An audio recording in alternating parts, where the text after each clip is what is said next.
In New York Harbor stands a mighty woman with a torch, beckoning the huddled masses yearning to breathe free, and the wretched refuse from tempest-tossed shores to her as she lifts her lamp beside the golden door. And they were, by all accounts, just that, a family fleeing a tyrannical government, a family seeking political asylum, the very people to whom that mighty woman holds out her welcoming torch. Hello and welcome to Justice. I'm Judge Jeanine Pirro. Thanks for being with us tonight.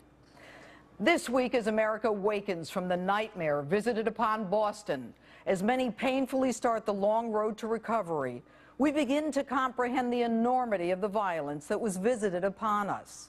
The Tsarnaev family, a father, a mother, two sons, were granted political asylum in 2002.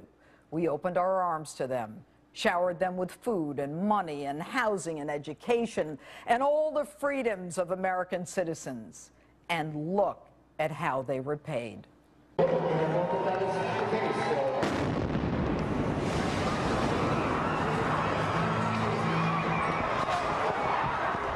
And here's how Tamerlane's mother describes her son. But all around, he was really nice and very, he never rejected anyone American just because they are Americans. Really? He never rejected anyone American just because they were American? After opening our arms to you, we should be grateful that you and your terrorist son didn't reject us? And listen to what this loving mother says of her 19-year-old son clinging to life. My oldest one is killed, so I don't care. I don't care if my youngest one is going to be killed today. So I want the world to hear this. And I don't care if I am going to get killed too. Okay? And I will say Allahu Akbar.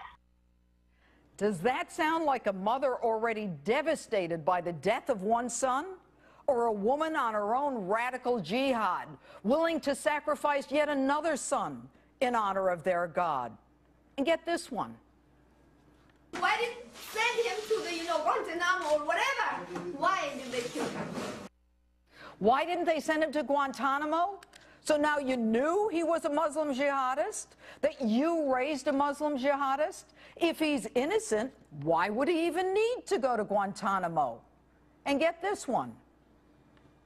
Why did I even go there? Why?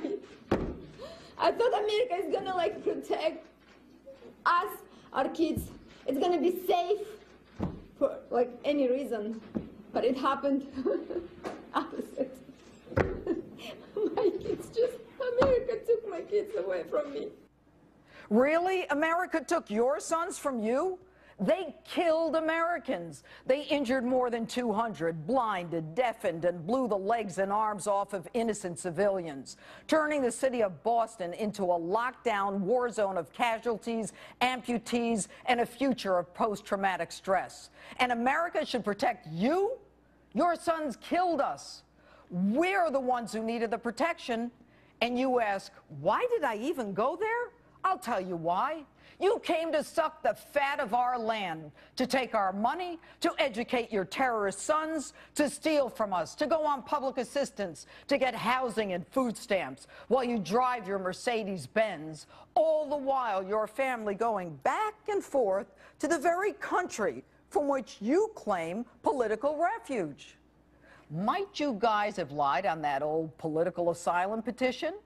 Maybe we should add a charge of perjury to your list. After all, you're a thief, you're charged with theft, you're put on a terrorist watch list, your son is charged with beating his girlfriends, your other son is a pothead, and neither of them working or employed, traveling back and forth.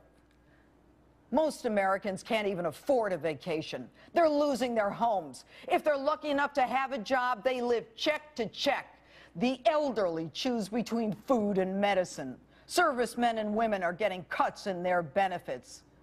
And then, when hardworking Americans want to know how you guys can afford this, the governor of Massachusetts refuses to reveal what kind of taxpayer assistance your son Tamerlane got on the grounds of privacy. Privacy? What privacy? Governor, you take our money and you give it to this dirtbag, and you want to protect his privacy? You want to protect his rights? He's dead. He's a terrorist. He has no rights. But then again, it's okay to invade my privacy and publish my name and where I live on an interactive map because I'm a lawful gun owner. And now, mother of jihadis, the Obama administration at breakneck speed rushes in a federal judge, stops the FBI in the middle of a high-value interrogation to arraign your son and shower him with even more rights. The right to remain silent, the right to an attorney, unparalleled medical care, all the protections of our Constitution. Why? Because the president and his buddy, Eric Holder, want the world to think better of us. They want the world to see American justice at its best. Really? They hate us. They chant death to America. They burn us in effigy. We give them billions and F-16s and armored tanks as they laugh their way to the bank and the airfield. And when they kill us, we don't even send in reinforcements like the 4 fighting in Benghazi. And we want them to like us? Honestly, I don't much care about what the world thinks of us or our criminal justice system. They come here to kill us, and we worry about what they think of us. I don't want to show the rest of the world how our system works. I honestly don't give a damn. And okay, mother of jihadis, they say you're planning on coming here. But hope springs eternal, and maybe the system will work, and that watch list you're on will stop you. But I imagine they'll let you in.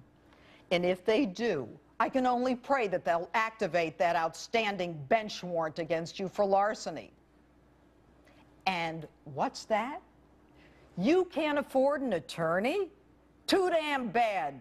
And I have an idea. You and your son should be stripped of your citizenship, tried in a military tribunal in Guantanamo. Lady, you shouldn't be allowed here. We don't want you here. We should not be required to breathe the same air as you. We should not be required to suffer the indignity of your presence.